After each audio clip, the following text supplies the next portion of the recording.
എട്ടിലെ MSFന്റെ സംസ്ഥാന ഭാരവാഹികളെ ഇവിടെ സ്മരിക്കുന്നതോടൊപ്പം ഈ സംഘടനക്ക് ബീജാവാപം നൽകിയ മർഹൂം സീതി സാഹിബിനെയും ഈ സംഘടനക്ക് ശക്തി പകർന്ന CH മുഹമ്മദ് കോയ സാഹിബിനെയും നമ്മളിവിടെ സ്മരണിക പുറത്തിറക്കിയ ഹബീബ് റഹ്മാനെയും ഈ അവസരത്തിൽ ഞങ്ങൾ ഓർക്കുകയാണ്. ആ സമുദായം 2009 എത്തി നിൽക്കുമ്പോൾ അവരെ IAS-കാരനാക്കാനും IPS-കാരനാക്കാനും എഞ്ചിനീയർമാരും ഡോക്ടർമാരുമാക്കി മാറ്റാനും നിർണായകമായ പങ്ക് വഹിക്കാൻ മുസ്ലിം വിദ്യാർത്ഥി ഫെഡറേഷന് സാധിച്ചു എന്നുള്ളതാണ് ഞങ്ങളുടെ അഭിമാനത്തിൻ്റെ കാരണം. MSFനെ മദ്രസ സ്റ്റുഡൻസ് ഫെഡറേഷൻ എന്ന് പറഞ്ഞ് ആക്ഷേപിച്ചവരുടെ മുമ്പിൽ 2009 എത്തി നിൽക്കുമ്പോൾ മെജോറിറ്റി സ്റ്റുഡൻസിനെ പ്രതിനിധീകരിക്കുന്ന വിദ്യാർത്ഥി സംഘടനയാണ് MSF എന്ന് പറയുമ്പോൾ ഞങ്ങൾക്ക് അഭിമാനമുണ്ട്. 58 മുതൽ 2009 വരെയുള്ള നീണ്ട 50 വർഷങ്ങൾ MSFന്റെ ദൗത്യം, MSF നിർവഹിച്ച ദൗത്യവും വളരെ അഭിമാനത്തോടു കൂടി നമുക്ക് പറയാൻ സാധിക്കും. നമ്മൾ യാഥാസ്ഥികരാണ് എന്ന് പറഞ്ഞവരുണ്ട്. കലാമൂല്യങ്ങൾക്ക് വിരുദ്ധമായി പ്രവർത്തിക്കുന്നവരാണ് മുസ്ലിം വിദ്യാർത്ഥി ഫെഡറേഷന്റെ പ്രവർത്തകന്മാർ എന്ന് പറഞ്ഞവരുണ്ട്. അവരോട് അഭിമാനത്തോടു കൂടി നമുക്ക് പറയാൻ സാധിക്കും, യൂണിവേഴ്സിറ്റികളിലെ ഇന്റർസോൺ കലോത്സവങ്ങളിൽ 1-ാം സ്ഥാനത്ത് നിൽക്കുന്നത് മുസ്ലിം വിദ്യാർത്ഥി ഫെഡറേഷന്റെ യൂണിയൻ നിലനിൽക്കുന്ന ഫറൂഖ് കോളേജാണെന്ന് നമുക്ക് പറയുമ്പോൾ നമ്മുടെ തല ഉയർത്തിപ്പിടിച്ച് നിൽക്കാൻ നമുക്ക് സാധിക്കും.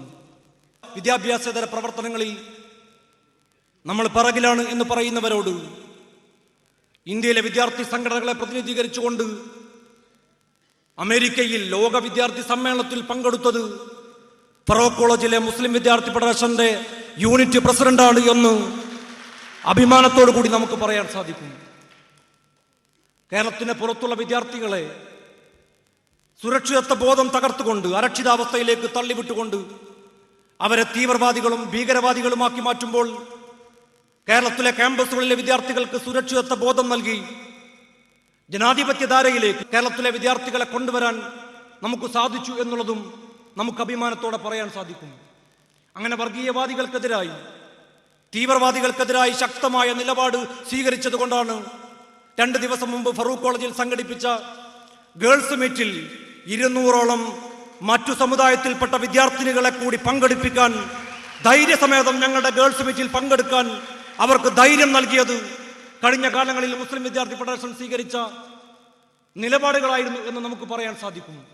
കേരളത്തിന് പുറത്ത് ചെന്നൈയിലും ബാംഗ്ലൂരിലുമൊക്കെ മുസ്ലിം വിദ്യാർത്ഥി ഫെഡറേഷന്റെ പ്രവർത്തകന്മാർ, കേരളത്തിൽ നിന്നും പോയ പ്രവർത്തകന്മാർ വളരെ ശക്തമായി പ്രവർത്തിച്ചു വരികയാണ്.